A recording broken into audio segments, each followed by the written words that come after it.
जो इस कार्यक्रम में शामिल हैं, भाइयों, मित्रों और मीडिया के बंधुओं,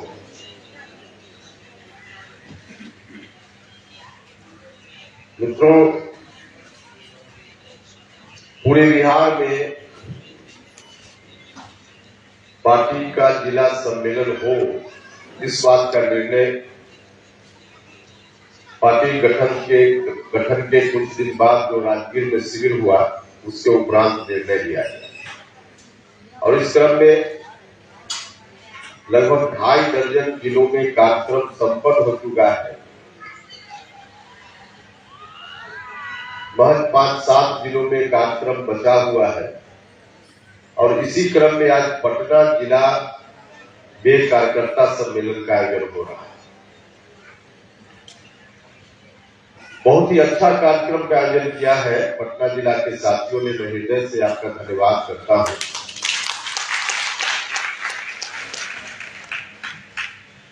धन्यवाद इसलिए भी करता हूं कि आज एक विशेष अवसर पर इस सम्मेलन का आपने आयोजन किया है। आज अमर शहीद जगदेव बाबू को याद करने का भी दिन है, उनकी शहादत का दिन है और महान शिक्षाविद, भारत के पूर्व राष्ट्रपति डॉक्टर राधाकृष्ण, सर्वपल्ली राधाकृष्णन साहब की जयंती भी है और इस अवसर पे पूरा देश आज शिक्षक दिवस भी मना रहा है। तो इस अवसर पे आपने इस कार्यक्रम का आयोजन किया है, यह भी अपने आप में बहुत ही महत्व की बात है। तो मैं सबसे पहले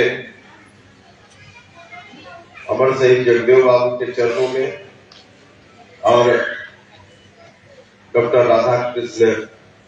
सर्वपल्ली राधाकृष्णन जी के चरणों में अपनी ओर से, आप सभी लोगों की ओर से, पूरी पार्टी की ओर से श्रद्धा सुमन अर्पित करता हूं, श्रद्धांजलि अर्पित करता हूं।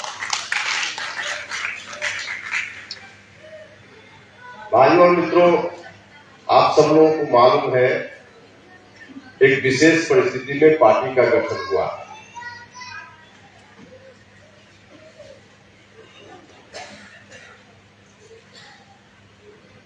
पार्टी पहले भी हम लोगों की थी, आज राष्ट्रीय लोक जनता दल है, कभी राष्ट्रीय लोक समता पार्टी हुआ करती थी। राष्ट्रीय लोक समता पार्टी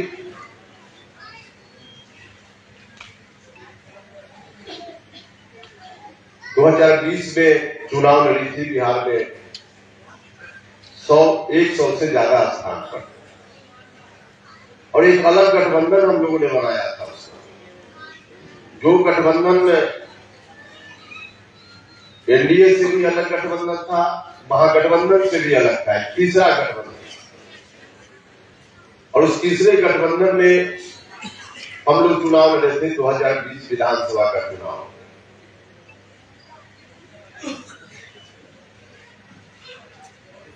उस चुनाव में बड़ी मेहनत हुई थी, उसके पहले पार्टी बनाने में भी बड़ी मेहनत हुई थी और बिहार में सभी जगह, सभी क्षेत्रों में उस गठबंधन से उम्मीदवारी हुई थी। लेकिन उस चुनाव का जो परिणाम आया, उस परिणाम ने हमें कुछ नया करने के लिए विवश किया। क्या परिणाम था? हम लड़े सभी जगह पे, जैसा कि हमने कहा कि 100 से अधिक सीटों पर राष्ट्रीय लोक समता पार्टी अकेले लड़ी, बाकी जगह गठबंधन के जो दूसरे दल थे उनकी ओर से उम्मीदवार। लेकिन हम जीत कहीं नहीं पाए, राष्ट्रीय लोक समता पार्टी का एक उम्मीदवार भी नहीं जीत पाया। और ऐसा इसलिए हुआ कि जिस बेस वोट पर राष्ट्रीय लोक समता पार्टी अपना हक जमाना चाह रही थी, वही बेस वोट कमोबेश जनता दल यूनाइटेड का भी था। हमारा उम्मीदवार नहीं जीत पाया, यह बात ठीक है, लेकिन ऐसा भी नहीं है कि लोगों ने वोट नहीं दिया, लोगों ने हमारे अभियान का सम्मान नहीं किया। लोगों ने वोट दिया सभी जगह नहीं, लेकिन शाहबाद का इलाका, मगध का इलाका, चंपारण का कुछ इलाका, सीतामढ़ी वगैरह, इन इलाकों में हमारे उम्मीदवारों को अच्छा वोट मिला। यहाँ बैठे हुए रविंजय बाबू 40,000 से ज्यादा वोट मिला आरएलएस के उम्मीदवार थे औरंगाबाद के को विधानसभा से, लेकिन चुनाव नहीं जीत पाए। इसी तरह से कहीं 30,000, कहीं 35,000, कहीं 40,000 बहुत सारे उम्मीदवारों को वोट मिला, लेकिन हमारा उम्मीदवार जीता कहीं से नहीं। उस समय का जो आंकड़ा है वोट का, उसको उलटकर देखिएगा तो पता चलेगा कि भले हमारा उम्मीदवार कहीं नहीं जीता, लेकिन जहां जहां से हमारे उम्मीदवारों को लोगों ने अच्छा वोट दिया, वहां से जनता दल यूनाइटेड का सफाया हो गया। पूरा शाहबाद का इलाका कहीं नहीं जनता दल यूनाइटेड जीत पाया, इसलिए कि हम लोगों को वोट मिला वहां। पूरा का पूरा सफाया हो गया, एनडीए का ही सफाया हो गया। उस इलाके से मगध का भी कुछ इलाका जहां से सफाया हो गया है, तो जहां जहां से हमारे उम्मीदवारों को वोट मिला अच्छा, वहां से जनता दल यूनाइटेड का सफाया। तो जो परिणाम आया, उस परिणाम के अनुसार हमारा उम्मीदवार नहीं जीता, लेकिन नीतीश कुमार जी का भी, जनता दल यूनाइटेड का भी, जो नीतीश जी कभी 110, 15, 20 तक जीतते थे, उनकी भी संख्या घटकर आ गई 43 पर। हम यह नहीं कह रहे कि 43 पर नीतीश कुमार जी आए उसके पीछे सिर्फ आरएलएस के कारण था, हम ऐसा नहीं कह रहे, लेकिन नीतीश कुमार जी 43 पर आए, इसमें आरएलएस भी एक बहुत बड़ा कारण के रूप में सामने आया, जो हमारे उम्मीदवारों को वोट दिया। अब जब ऐसी स्थिति बन गई, तो इसका असर तीसरी जगह होने लगा।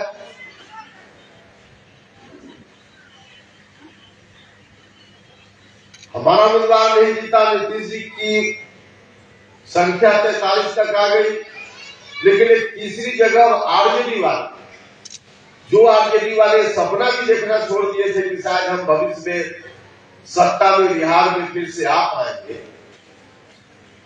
अब उन लोगों के मन में लड्डू फूटने लगा। उनको लगा कि चलो अभी दोनों लड़ रहा है, तो दोनों की लड़ाई में हम बिहार में फिर से लालटेन को जलाने में कामयाब हो जाएंगे। तो उनके ऊपर यह असर हुआ और अपना लालटेन लेकर बिहार भर में घूमने लगे। और तब हम और हमारे साथियों ने पटना में बैठकर विमर्श किया कि अब हम लोगों के कारण, हम लोगों की पार्टी के कारण अगर ऐसी स्थिति बिहार में आने की आशंका होगी कि लालटेन वाले फिर से बिहार में सत्ता में आ जाएंगे, तब तो कुछ न कुछ हम लोग को विचार करना पड़ेगा। और इसी बीच नीतीश कुमार जी की ओर से पहल हुई। नीतीश कुमार जी ने साफ साफ कहा कि हमको अब आगे नहीं रहना है, और यह बात सिर्फ हमसे ही नहीं, नीतीश जी तो पब्लिक डोमेन में उस वक्त से बोलना शुरू ही कर दिए कि अब कितना दिन रहेंगे, आगे नहीं रहना। तो हमसे भी उन्होंने कहा कि आगे अब नहीं रहना है, अब अलग अलग पार्टी चलाने की क्या जरूरत है, जनता दल यूनाइटेड भी आप ही की पार्टी है, आइए इसको चलाइए। वाकई उनकी इस बात में पूरे तौर पर सच्चाई थी कि जनता दल यूनाइटेड भी हम ही लोगों की बनाई हुई पार्टी। जितनी मेहनत राष्ट्रीय लोक समता पार्टी को बनाने में हम लोगों ने की थी, उससे थोड़ा भी कम समता पार्टी की शुरुआत से लेकर 2005 तक जनता दल यूनाइटेड को सत्ता में पहुंचाने में प्रॉब्लम नहीं। उस वक्त भी जब 94 में समता पार्टी बनी थी, तब से लेकर लगातार 10-12 साल तक हर तरह से दिन को दिन नहीं समझते थे हम लोग, रात को रात नहीं समझते थे, और नीतीश कुमार जी के नेतृत्व में जंगल राज हटाना है, जंगल राज हटाना है, नीतीश जी को लाना है, हम लोग लगे रहे। तब जाकर नीतीश कुमार जी बिहार के मुख्यमंत्री की कुर्सी पर बैठ पाए। तो वाकई उनका यह कहना कि इस पार्टी को भी आपने बनाया है, यह बात सच थी। हम लोगों को लगा कि नीतीश कुमार जी कह रहे हैं तो इनकी बातों पर भरोसा करना चाहिए। भरोसा किया। अपना सब कुछ राजनीति में जितनी कमाई हमारी थी सबको हमने कुर्बान करके, समाप्त करके और नीतीश कुमार जी के साथ जाने का फैसला किया। सब कुछ हम अपना समाप्त करके चले, लेकिन जिस वक्त गए उस वक्त सपना में भी कभी हम लोग नहीं सोच रहे थे कि जिस नीतीश कुमार जी का भी राजनीति में जब से 1994 में विशेष परिस्थिति के बाद नीतीश जी दूसरे रूप में आए बिहार की राजनीति में, तो उस समय से लेकर बाद तक, मतलब 2020 तक नीतीश जी का भी पूरा का पूरा अभियान, पूरा का पूरा संघर्ष आरजेडी के विरोध के नाम पर ही उनका संघर्ष था। यहां तक कि अंतिम में 2020 में जो अंतिम विधानसभा का चुनाव हुआ, उस चुनाव में भी याद कीजिए नीतीश जी का क्या नारा था। नीतीश जी का नारा था 15 साल बनाम 15 साल। वोट हमको दीजिए, नहीं दीजिएगा तो फिर बड़े भाई आ जाएंगे। तो लगातार आरजेडी का भय दिखाकर और आरजेडी के कुशासन के खिलाफ ये अभियान चलाकर नीतीश जी भी राजनीति करते रहे। तो जो नीतीश कुमार जी इस तरह से राजनीति कर रहे थे, हम लोगों ने कभी सपना में भी नहीं सोचा था कि वही नीतीश कुमार जी सिर के बल खड़ा हो जाएंगे और अपने माथे पर लाल तेल लेकर के निकल पड़ेंगे, आरजेडी जिंदाबाद करने लगे। लेकिन नीतीश जी ने यही किया। अब सीधे तौर पर उन्होंने घोषणा कर दी कि बिहार का अगला नेतृत्व आरजेडी के राजकुमार के हाथ में, मतलब उन्हीं के हाथ में, उसी परिवार के हाथ में जिस परिवार ने बिहार को किस तरह से बर्बाद कर दिया था, क्या आतंक का माहौल बना दिया था, क्या अराजक माहौल था उस वक्त। बिहार भर के लोकतंत्र थे तबाह से, हत्या, अपहरण, लूट, बलात्कार, रोजमर्रे की घटना। जो व्यापारी वर्ग के लोग बिहार छोड़कर दूसरे राज्य में जाने लगे थे, मजदूरों का पलायन, क्या क्या नहीं हुआ उस वक्त। महिलाएं शाम के बाद घर से निकलती नहीं थी। और नीतीश जी फिर से उसी को बिहार सौंपने की बात करने लगेंगे, हम लोगों ने सपना में भी नहीं सोचा। लेकिन नीतीश जी ने वही किया। और जब नीतीश जी ने वही किया तो पहले तो हमने पार्टी में रहकर बहुत प्रयास किया। मीडिया में उस वक्त बात आ भी रही थी, हमने समझाया नीतीश जी से, कहा कि नीतीश जी ऐसा मत कीजिए, ऐसा कीजिएगा तो सबसे ज्यादा नुकसान आप ही का होगा। सबसे पहले तो पार्टी बर्बाद हो जाएगी, क्योंकि लोग आपके साथ नहीं रहे। हमने उनसे साफ साफ कहा, बहुत खुलकर कहा कि देखिए कुरहनी का विधानसभा उपचुनाव हुआ था, हमने उदाहरण देकर कहा कि उदाहरण से नीतीश जी कुछ सोचिए, आगे आने वाले दिनों में कुरहनी और मोकामा का जो उपचुनाव हुआ, हमने कहा, बिल्कुल खुलकर कहा कि नीतीश जी इसका जो परिणाम है उपचुनाव का, उसको देखिए। आगे आने वाले दिनों में जिस रास्ते पर आप चल रहे हैं उस रास्ते पर चलते रहिएगा, तो जो जनता दल यूनाइटेड का बेस वोट है उसमें बाकी लोगों की बात तो छोड़ दीजिए, कुर्मी समाज के लोग भी आपको वोट नहीं देंगे आगे आने वाले दिनों में। क्योंकि कुर्मी लोग भी इसलिए आपको वोट दे रहे हैं कि उनका एक वोट भी लोग देते हैं तो उनको लगता है इससे कि नीतीश कुमार हमारे नेता है, उनका हाथ मजबूत होगा। लेकिन जिस दिन लगेगा उनको कि हमारे एक एक वोट से तेजस्वी यादव का हाथ मजबूत होगा, तो कुर्मी समाज के लोग आपको वोट नहीं देंगे। लेकिन नीतीश जी कुछ भी सुनने के लिए तैयार नहीं थे। जब सुनने के लिए कुछ भी तैयार नहीं थे तो उस परिस्थिति में हमने कहा कि अब आपकी पार्टी है, आप जानिए, इसको बंधक रखना है, आरजेडी के समक्ष रख दीजिए, हम लोग क्या करेंगे यह आपकी मर्जी। लेकिन अब बिहार को अगर आरजेडी वालों के हाथ में बंधक रखना चाहिएगा, गिरवी रखना चाहिएगा, इसको हम लोग बर्दाश्त नहीं करेंगे। और कल हम लोगों ने फैसला किया। तो भाइयों और मित्रों, हम लोगों के पुराने फैसला की आलोचना बहुत लोग करते हैं, लेकिन राजनीतिक परिस्थिति यही थी, आप सब लोग पार्टी के साथी है, इसलिए आप बात बताना जरूरी है। तो हम लोग फिर से राष्ट्रीय लोक जनता दल का गठन हम लोगों ने किया और आज की तारीख में राष्ट्रीय लोक जनता दल नाम नया जरूर है, लेकिन नई पार्टी नहीं है। राष्ट्रीय लोक समता पार्टी का ही एक तरह से नया संस्करण राष्ट्रीय लोक जनता दल है। और सिर्फ उस पार्टी का नया संस्करण ही नहीं,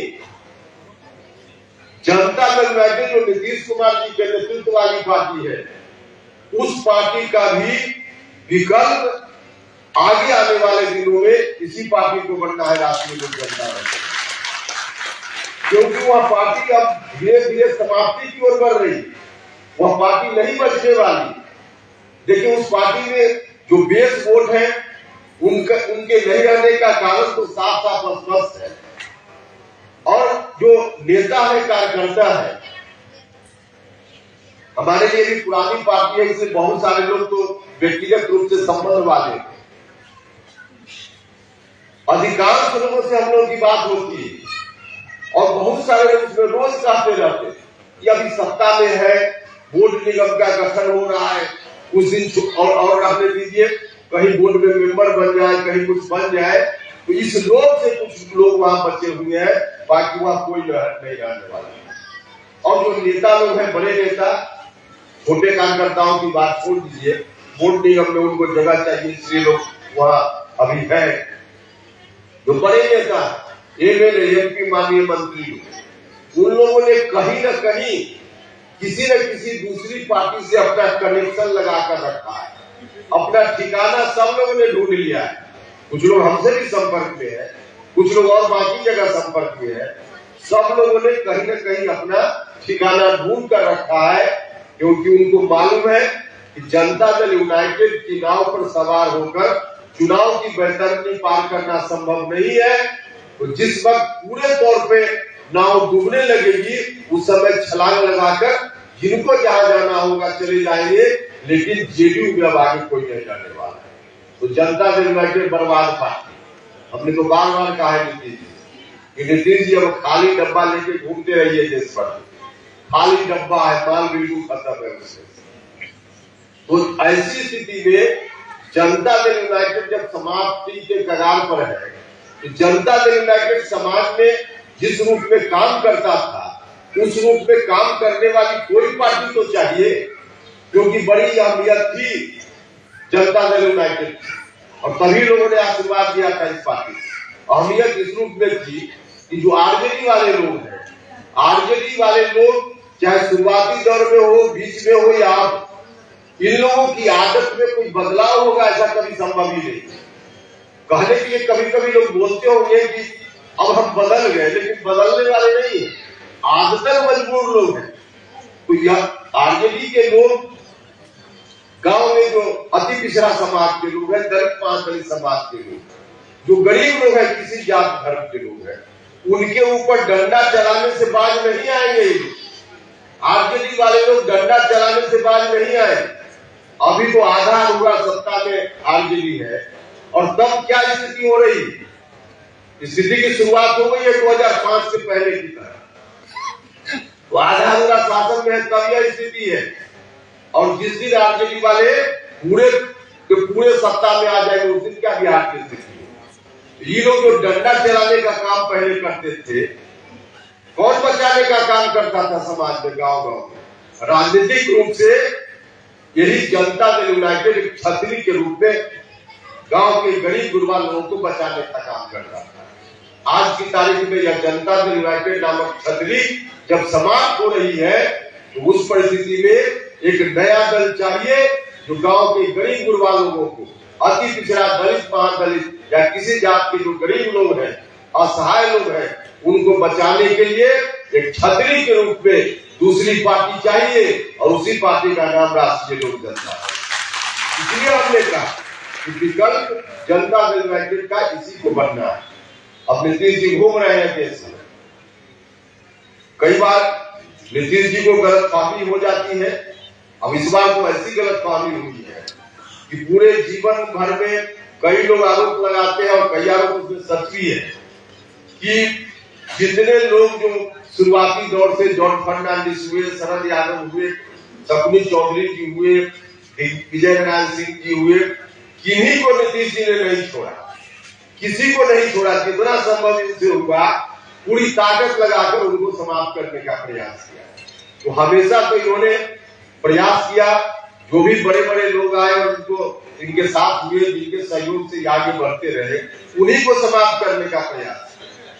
और अंत में आकर अब जैसा को तैसा मिल गया। अभी तक जितने राष्ट्रीय अध्यक्ष हुए जनता दल यूनाइटेड के, या उसके पहले समता पार्टी के रूप में भी जॉर्ज साहब से लेकर अभी तक सबको राष्ट्रीय अध्यक्ष सब लोग बने, लेकिन सब राष्ट्रीय अध्यक्ष को निकाल बाहर किया नीतीश कुमार। अब इस बार जो राष्ट्रीय अध्यक्ष बने हैं, तमाम पुराने राष्ट्रीय अध्यक्ष को जिस रूप में प्रताड़ित किया गया, तंग किया गया, तबाह किया गया, सबका हिसाब अकेले ललन सिंह और नीतीश कुमार जी से ले रहे हैं, सबका हिसाब ले रहे हैं। अब ललन सिंह जी आज की तारीख में जानिए चीजों, कागज में भले जनता दल यूनाइटेड के राष्ट्रीय अध्यक्ष है, लेकिन व्यवहार में जनता दल यूनाइटेड के राष्ट्रीय अध्यक्ष नहीं है। व्यवहार में अब राष्ट्रीय जनता दल के नेता है और व्यक्तिगत रूप से बाहर से जितना दिख रहा हो कि नीतीश जी के बहुत करीबी है, लेकिन पटना में जब रहते हैं तो जितनी देर नीतीश जी से टेलीफोन पर या मिलकर बात करते होंगे, 1 घंटा अगर बात करते होंगे 24 घंटा में, तो 4 घंटा आरजेडी के नेता से बात करते हैं। यह उनकी स्थिति है। वो अब नीतीश जी के, ललन सिंह जी ने अब आरजेडी के नेता के रूप में काम कर रहे हैं। तो पूरा नीतीश जी का हिसाब। और इतना ही नहीं, अब जेडीयू के लोग कभी कभी जब मुंबई में मीटिंग होने वाली थी, उसके पहले क्या क्या लोग सोच रहे थे, इस बार तो नेता घोषित हो जाएंगे, संयोजक बन जाएंगे। अरे भैया, जेडीयू के लोग नेता बन जाएंगे, संयोजक हो जाएंगे, और वह भी लालू यादव इस काम में नीतीश कुमार का साथ देंगे, या कभी हो सकता है? लालू जी नीतीश जी के साथ अभी दोस्ती उन्होंने बनाई है, कोई नीतीश कुमार जी की राजनीति को आगे बढ़ाने के लिए नहीं, बल्कि अपने बेटा को मुख्यमंत्री बिहार का हम कैसे बना दे, इस बात के लिए हुई है, और कुछ नहीं। और जितना चलेगा उतना लालू जी नीतीश कुमार जी को बर्बाद करने में लगे। यह बात बिल्कुल सच है, क्योंकि उनको मालूम है। और रात में जब कभी कभी सोते होंगे, आप कल्पना कीजिए ना, आज जो लालू जी की स्थिति है कि एक विधानसभा का चुनाव भी संवैधानिक रूप से नहीं लड़ सकते हैं, और इस अधिकार से भी वंचित हो गए, और कभी जेल में और कभी बाहर, यह जो इनकी स्थिति हो गई, पूरे परिवार के लोगों का मुकदमा में ना, यह सारी स्थिति के पीछे सबसे ज्यादा कौन है? सबसे ज्यादा नीतीश कुमार जी, सबसे ज्यादा नीतीश कुमार जी। नीतीश कुमार जी ने ही 1994 से संघर्ष करके इनको गद्दी से उतारा और इस स्थिति में लालू जी को पहुंचाया। तो लालू जी भी सपना में सोचते होंगे, अब ऊंट पहाड़ के नीचे आया, अब ऊंट पहाड़ के नीचे आया। तो जितना चलेगा इनका, अब तो बोल भी रहे हैं ना, मुंबई में कहा कि राहुल गांधी जी, हम सब लोग मिलकर आपको मजबूत करेंगे, नीतीश जी का नाम तक नहीं लिया। और पटना में कहा कि आप दूल्हा है, हम लोग बाराती है। तो अब कहां उसमें कोई सवाल उठता है? नीतीश जी की कोई दाल नहीं गलने वाली। और नीतीश जी ने, हम इसके लिए लालू जी को नहीं दोष दे रहे, लालू जी की जो प्रकृति है और उनका जो भुगते हैं, उसके हिसाब से, जो अनुभव है उसके हिसाब से एक्ट करेंगे, मानव का स्वभाव। उनका दोष नहीं, दोष सिर्फ और सिर्फ किसी का है, तो नीतीश कुमार जी का है। अपने पैर में जो कहा जाता है कि कुल्हाड़ी खुद ही मार ली किसी ने, तो नीतीश जी ने अपने पैर में खुद ही कुल्हाड़ी मार ली है। देखिए, आज प्रधानमंत्री बनने का ख्वाब कहीं देखा जा रहा हो अलग बात है, लेकिन सबसे पहले जब जनता दल यूनाइटेड में हम आए थे, तो जनता दल यूनाइटेड में सबसे पहले किसी एक नेता ने अगर कहा था कि नीतीश कुमार जी पीएम मटेरियल है, तो किसने कहा था? और किसी ने नहीं। उपेंद्र कुशवाहा ने सबसे पहली बार कहा कि नीतीश कुमार जी पीएम मटेरियल है। लेकिन साथ साथ हमने यह भी कहा था उस समय कि नीतीश जी पीएम मटेरियल है, लेकिन इस काम के लिए जनता दल यूनाइटेड को बिहार में नंबर 1 की पार्टी बनाना पड़ेगा। हम उस समय समझते थे कि नंबर 1 की पार्टी बना ले। वास्तव में नीतीश जी अगर ठीक ठाक रास्ते पर रहते तो जनता दल यूनाइटेड मजबूत पार्टी बन सकती थी, नंबर 1 की पार्टी बन सकती थी, और तब बिहार भर में उसका झंडा लेकर नीतीश कुमार जी को बाहर उनकी राजनीति को मजबूत करने का काम हो सकता। लेकिन आज की तारीख में इनकी खुद की पार्टी बर्बाद, आरजेडी जिसके साथ दोस्ती, उनका यह रवैया। अच्छा, भूल गए हैं क्या लोग? यही आरजेडी के लोग अभी महागठबंधन बनने के बाद में यही आरजेडी के लोग क्या क्या इनको विशेषण देते रहे। भिखमंगा है नीतीश कुमार, बेशरम है नीतीश कुमार। यही आरजेडी के लोग प्रधानमंत्री बनाएंगे इनको। कहीं से नीतीश जी का यह जो ख्वाब है, यह ख्वाब पूरा हो सकता था अगर लालू जी के साथ नहीं गए होते नीतीश जी, तब यह ख्वाब पूरा हो सकता था।